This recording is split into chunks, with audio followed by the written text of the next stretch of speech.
जब धरती पर अत्याचार बढ़ा, तब भगवान को स्वयं आना पड़ा, न महल में, न सिंहासन पर, बल्कि एक अंधेरी जेल में। मथुरा नगरी उस समय अपने वैभव के लिए प्रसिद्ध थी, पर उसी वैभव के पीछे भय और अत्याचार की एक काली छाया भी फैली हुई थी। इस नगरी पर शासन करता था राजा कंस, क्रूर, अहंकारी और निर्दयी। उसके राज में लोग हंसते कम थे और डरते अधिक। कंस का अत्याचार केवल प्रजा तक सीमित नहीं था, वह अपने ही रक्त संबंधों से भी नहीं चूकता था। कंस और आकाशवाणी। एक दिन मथुरा में उत्सव का वातावरण था। कंस अपनी बहन देवकी का विवाह वसुदेव से कर रहा था। नगर में शहनाइयां बज रही थीं, पुष्पों की वर्षा हो रही थी। कंस स्वयं रथ हाँक रहा था अपनी बहन को विदा करने, लेकिन जैसे ही रथ आगे बढ़ा, अचानक आकाश गूंज उठा। हे कंस, जिस बहन को तू विदा कर रहा है, उसी का 8वां पुत्र तेरा वध करेगा। क्षण भर में कंस का चेहरा पीला पड़ गया। रथ रुक गया।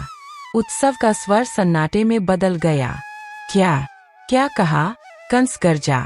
आकाशवाणी फिर गूंजी, तू कितना भी अत्याचार कर ले, मृत्यु से बच नहीं पाएगा।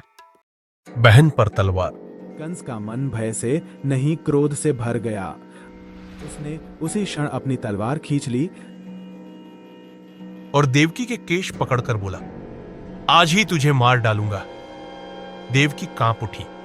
वसुदेव ने आगे बढ़कर शांत स्वर में कहा, हे कंस, जिसने तुझे मारना है वह तो अभी जन्मा भी नहीं। एक स्त्री को मारने से तेरा क्या लाभ? कंस चिल्लाया। तो क्या करूं? वसुदेव ने प्रतिज्ञा की, मैं तुम्हें देवकी की हर संतान सौंप दूंगा। जब 8वां जन्मेगा वही तेरा अंत करेगा। क्षण भर सोचकर कंस ने तलवार नीचे कर ली, पर उसकी आंखों में दया नहीं, चालाकी थी।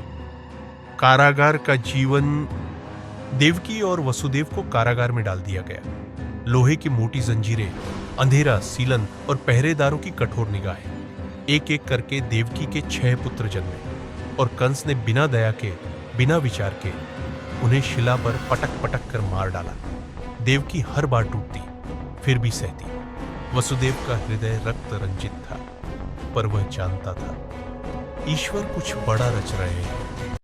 7वां गर्भ और योग माया। 7वें गर्भ में एक अद्भुत घटना हुई। योगमाया ने देवकी के गर्भ से भ्रूण को निकालकर रोहिणी के गर्भ में पहुंचा दिया। जब कंस को बताया गया कि 7वां गर्भ नष्ट हो गया, तो वह हंसा। लगता है भविष्यवाणी झूठी थी। वह नहीं जानता था कि वही बालक आगे चलकर बलराम कहलाएगा। अष्टमी की दिव्य रात। अब आई भाद्रपद मास की कृष्ण पक्ष की अष्टमी।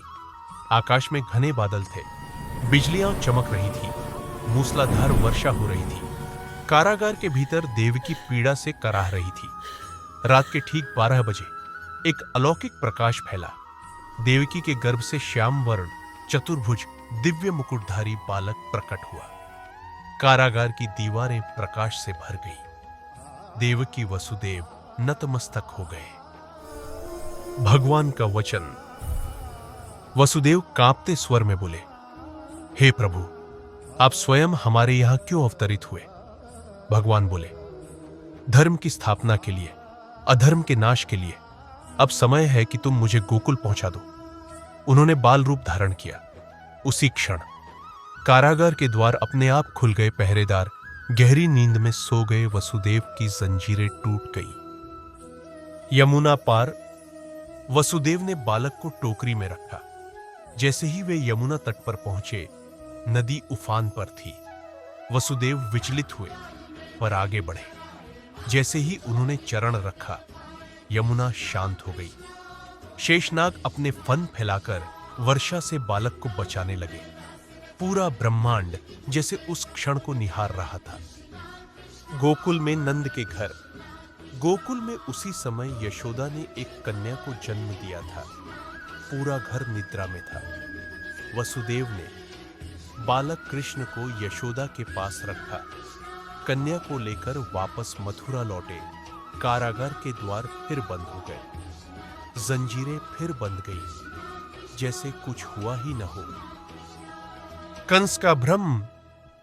सुबह होते ही कारागार में शोर मच गया।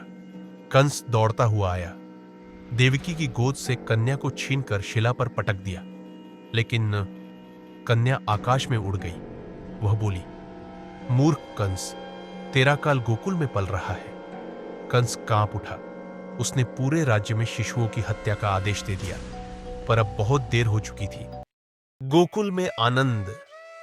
उधर गोकुल में नंद बाबा के घर आनंद छा गया था।